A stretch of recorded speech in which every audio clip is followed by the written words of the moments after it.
Imagine yourself living in a mansion with 14 of your closest friends. You all work together, eat together, sleep in the same rooms, and enjoy every moment. The only problem is that each night, one of you disappears without a trace. What would you do? Would you be able to sleep at night knowing what might happen to you while you're asleep? Well, that was the exact situation for the people who lived in the Lemp Mansion. And tonight we'll be taking a look at what happened to the inhabitants of the Lemp Mansion, as well as why it became known as the House of Death. But before we get started, make sure you hit that like button for more videos. The Lemp Mansion. The Lemp Mansion is located in the historic Lemp neighborhood of St. Louis, Missouri. It was built by William J. Lemp, a successful brewer who founded the Lemp Brewery Company. Construction began in 1869 and took 2 years to complete. When it was finished, the house boasted 39 rooms spread over 3 floors and was considered to be one of the largest homes in St. Louis. The home even had its own rail line that ran from the basement all the way to the back door. This made it possible for Mr. Lemp to unload goods from his rail line and bring them into his basement without having to go through the front door. In addition to being one of the largest houses in the city, it was also one of the most luxurious. The house featured 14 bathrooms, which was unheard of at the time, as well as central air conditioning, state-of-the-art technology, an elevator, and an indoor swimming pool. There were also several bars throughout the house, as well as a cigar room and billiards room. The house had been designed with parties in mind. On the first floor, there was a large ballroom, a music room, and a dining room that could seat 200 guests. There were also several sitting rooms and libraries throughout the house. The second and third floors were given over to the bedrooms and bathrooms. The master bedroom was especially lavish and featured a private bathroom, dressing room, and sitting area. In addition, the house had a 4-car garage and extensive grounds that included a stable, greenhouse, and gardens. Lemp was a bachelor when he moved into the house, and he filled it with his vast collection of art and antiques.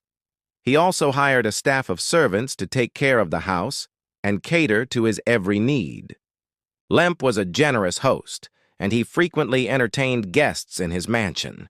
He would invite friends and family to stay with him, and they would often enjoy parties that lasted for days.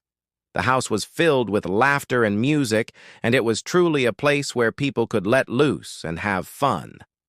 But sadly, Lemp's time in the mansion was cut short as he passed away suddenly in 1881 from a heart attack.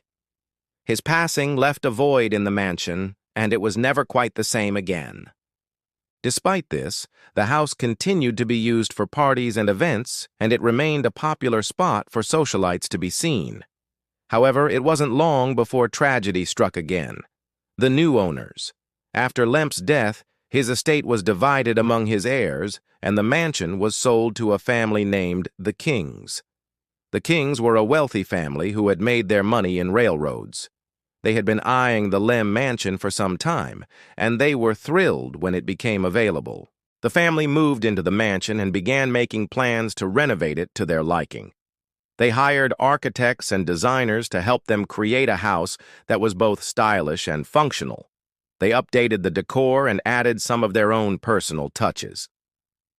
Unfortunately, the Kings' time in the mansion was also cut short as their son, Charles, passed away unexpectedly. This was a devastating loss for the family, and they began to feel that the house was cursed. They tried to put the negative feelings behind them and pressed on. However, the tragedies just kept coming. First, their daughter passed away from the Spanish flu, followed by their son, William, who died in a car accident. Finally, the matriarch of the family, Elizabeth, passed away in her bed. The Kings decided they had enough of the bad luck and sold the house.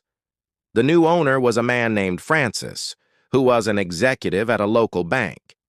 Francis thought he had finally found his dream home, and he moved in with his wife and 2 children. He had no idea that he was in for another rude awakening.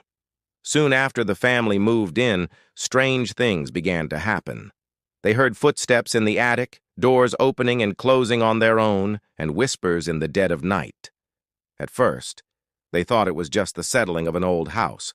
However, as time went on, the activity became more and more intense. One day, Francis's wife was upstairs in one of the bedrooms when she heard a knock. She assumed that it was their son and told him to come in, but when she turned around, she saw no one. She called out to him again, but there was still no answer. She went downstairs to find him, but he was nowhere to be found. She searched the entire house for him, but he was nowhere to be seen. Eventually, she gave up and went back upstairs to the bedroom. That's when she heard the knock again. She called out for her husband, and when he came in, she told him about what had happened. Francis didn't believe her and thought that she was just being silly. But as the weeks went on, the activity only got worse. They began to hear strange noises throughout the house, especially at night. They would often wake up in the middle of the night to what sounded like screams in the next room. Sometimes they would even see shadows moving in the corner of their eye, but when they turned to look, there was nothing there. The final straw came when their 2 children mysteriously disappeared. Francis and his wife had always been skeptical of the paranormal, but after their children disappeared, they were forced to reconsider. They packed up and left the house as quickly as they could. The true curse. Since then, the house has been the site of many strange and unexplained phenomena. Many people have claimed to have seen ghosts wandering the halls or heard disembodied voices coming from the walls. Some have even claimed to have felt cold spots or other physical sensations that can sometimes be associated with the paranormal. These stories have led many to believe that the house is cursed. And the truth is, it makes sense.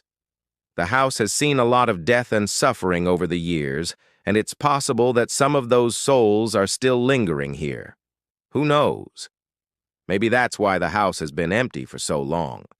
No one wants to live in a haunted house. While there's no proof that the house is cursed, the stories are certainly interesting. And it's fun to think about what could be lurking in the shadows. Perhaps there really are ghosts living in the Lemp Mansion, and they're just waiting for someone to come along who's brave enough to talk to them. Or maybe it's all just a figment of people's imaginations. We may never know for sure. The legend of the Lemp Mansion continues to grow and evolve, and who knows what new stories will surface in the years to come. One thing is for certain, though, the history of this house is full of tragedy, and it's sure to continue to fascinate people for many years to come. Whether or not you believe in ghosts, there's something about this story that's just so haunting. The idea of a family being torn apart by tragedy and then having their home become a place of sorrow is truly heartbreaking. It makes you wonder if there's anything more to this story than meets the eye. Could there really be a curse on the Lemp Mansion? Or is it just a series of unfortunate events? Again, we may never know for sure, but one thing is for certain. The Lemp Mansion is a place where the veil between the living and the dead is said to be at its thinnest. So if you're ever in the area, be sure to keep an eye out for the ghost of William J. Lemp and his family. You never know when you might catch a glimpse of one of them wandering the halls of their former home. Thank you for watching. Thank you for watching. Please like and subscribe.